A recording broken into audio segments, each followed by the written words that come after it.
అందరికీ నమస్కారం. నా పేరు doctor D Madhuri, MD Ayurveda, consultant in Medinine hospital.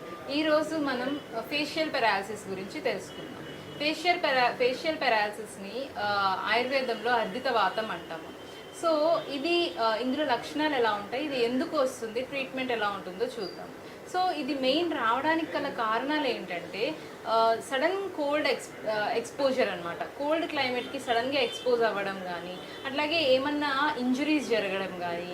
ఇది ఎక్కువగా ఎప్పుడు చూస్తామంటే కొంతమందిలో సడన్ ఆన్సెట్ ఉంటుంది. అంటే నిద్రలో పడుకుంటారు, మార్నింగ్ లేవగానే వాళ్ళకి వాళ్ళ మూతి ఇట్లా వంకర పోవడము అట్లాంటిది జరుగుతుందన్నమాట. సో ఇంకొకటి ఏంటంటే లాంగ్ జర్నీస్ చేసే వాళ్ళు, అంటే కొంచెం చల్లని ప్రదేశాలకు వెళ్ళి అక్కడ జర్నీస్ కొంచెం చల్లటి గాలికి ఎక్స్పోజ్ అయ్యి కొంచెం లాంగ్ డిస్టెన్స్ జర్నీస్ చేసిన వాళ్ళల్లో మళ్ళీ వెంటనే ఆ నెక్స్ట్ డేనే ఈ సిమ్టమ్ అనేది తెలుస్తుంది అనమాట. సో ఇంకా ఏంటంటే వీటిలో మెయిన్గా ఏమైనా ఇన్ఫెక్షన్స్ ఉన్నా, ఏమైనా వైరల్ ఇన్ఫెక్షన్స్ ఉన్నా సరే, అట్లాగే ఫేషియల్ నర్వ్ డ్యామేజ్ ఏమన్నా అయినా సరే, ఈ కండిషన్లో మనం ఈ ఫేషియల్ పెరాలసిస్ అనేది చూస్తామన్నమాట. సో ఇందులో సిమ్టమ్స్ ఎట్లా ఉంటాయి మెయిన్గా అంటే, మెయిన్గా వచ్చేసి ఏమవుతుంది అంటే మూతి వంకర పోవడం అనమాట. ఒక సైడ్కి ఈ మూతి ఒక సైడ్కి పోవడము, అట్లాగే ఏమవుతుందంటే కళ్ళు పూర్తిగా రెప్ప వేయలేరు, అంటే కంప్లీట్గా ఐ అనేది క్లోజ్ అవ్వలేదు అనమాట.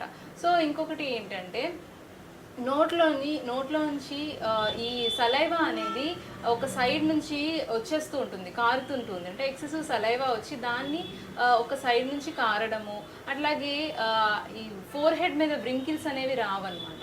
సో ఇటు ఒకవైపు ఏదో ఒకవైపే ఈ ఫేషియల్ పెరాలసిస్ అనేది అటాక్ అవుతుంది. ఎటువైపు అటాక్ అవుతుందో దాని ఆపోజిట్ సైడ్లో మూతి అనేది వంకరపోవడం జరుగుతుంది అనమాట. సో దీన్ని ఎలా గుర్తిస్తాము అంటే పడుకున్నప్పుడు కన్ను అనేది పూర్తిగా క్లోజ్ అనేది అవ్వదన్నమాట. అంటే హాఫ్ క్లోజ్ అయి ఉండడము, అట్లాగే ఏదైనా తింటున్నప్పుడు ఫుడ్ అనేది ఆటోమేటిక్గా మనకు తెలియకుండానే ఒక సైడ్కి వచ్చేయడము, అట్లాగే నవలడానికి అవ్వదన్నమాట, నవలడానికి వీలు కాకపోవడం. అట్లాగే కొంతమందిలో ఏంటంటే ఫేస్ పెయిన్ అనిపించడము, కొంతమందిలో హెవీగా అనిపిస్తుంటుంది. ఇంకా ఏంటంటే కొంతమందిలో ఇట్లా గాలి బెలూన్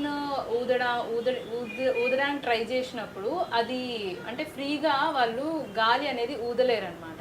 సో బుక్కని పట్టినప్పుడు కూడా వాళ్ళు హోల్డ్ చేసుకోలేరు, వాటర్ని హోల్డ్ చేసుకునే కెపాసిటీ ఉండదన్నమాట. సో ఇవన్నీ ఏంటంటే ఫేషియల్ పెరాలసిస్లో సిమ్టమ్స్ అనమాట. సో దీనికి ఎట్లా ఉంటుంది ట్రీట్మెంట్ అంటే మెయిన్గా దీనికి ఆయుర్వేదంలో అర్ధిత వాతం అంటాము. సో ఈ అర్ధిత వాతానికి వాతహర చికిత్సలు ఉంటాయి. అంటే ఇంటర్నల్గా వాతహర ద్రవ్యాస్ ఇస్తాము, అట్లాగే ఎక్స్టర్నల్గా ఏంటంటే కొన్ని పంచకర్మ ప్రొసీజర్స్ అనేవి ఉంటాయన్నమాట. లైక్ ఏంటంటే స్నేహ స్వేదాలు, అలాగే ఏంటంటే కుక్కుటాండ స్వేదం అని ఉంటుంది. అంటే ఫేషియల్ మజిల్స్కి కొంచెం ఆయిల్తో మసాజ్ చేసి, అట్లాగే లెమన్తోని ఇట్లా కొంచెం ప్రాసెస్ ఉంటుంది. అది చేస్తే గనక ఈ అర్ధిత వాతం అనేది మళ్ళీ నార్మలైజ్ అయ్యే అవకాశాలు ఎక్కువ ఉంటాయన్నమాట. సో ఈ ఫేషియల్ పెరాలసిస్ అనేది సడన్ ఆన్సెట్ ఉంటుంది. సో ఈ సడన్ ఆన్సెట్ ఉన్న వాళ్ళలో ఇమీడియట్గా వాళ్ళు రియాక్ట్ అయ్యి, అంటే ఒక వితిన్ 48 అవర్స్లో కనుక ట్రీట్మెంట్ తీసుకుంటే త్వరగా తగ్గిపోతుంది, అది మళ్ళీ వచ్చే అవకాశం ఉండదన్నమాట. బట్ ఈ ప్రీడిస్పోజిషన్ ఫ్యాక్టర్స్ కూడా ఉంటాయి. లైక్ ఏంటంటే బ్రెయిన్లో ఏమన్నా ప్రాబ్లం ఉన్నా సరే, బ్రెయిన్లో ఏమన్నా బ్లీడ్ కానీ క్లాట్ కానీ అట్లా ఉన్నా సరే ఈ ఫేషియల్ పెరాలసిస్ వస్తుంది. అట్లాగే half part of the body కూడా ప్యారలైజ్డ్ అవుతుంది అనమాట. సో ఈ కండిషన్ కూడా మనం చూసుకోవాలి. సో దేనివల్ల ఇది వస్తుంది అనేది తెలుసుకోవాలన్నమాట. సో అంటే అన్కంట్రోల్డ్ డయాబెటీస్లో కూడా ఈ కండిషన్ అనేది చూస్తూ ఉంటాము.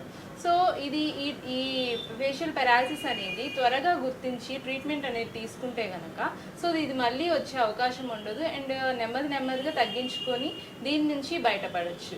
Thank you. సంప్రదించవలసిన నంబర్ 9398590286 మరియు 9281000268. Website medinine.info.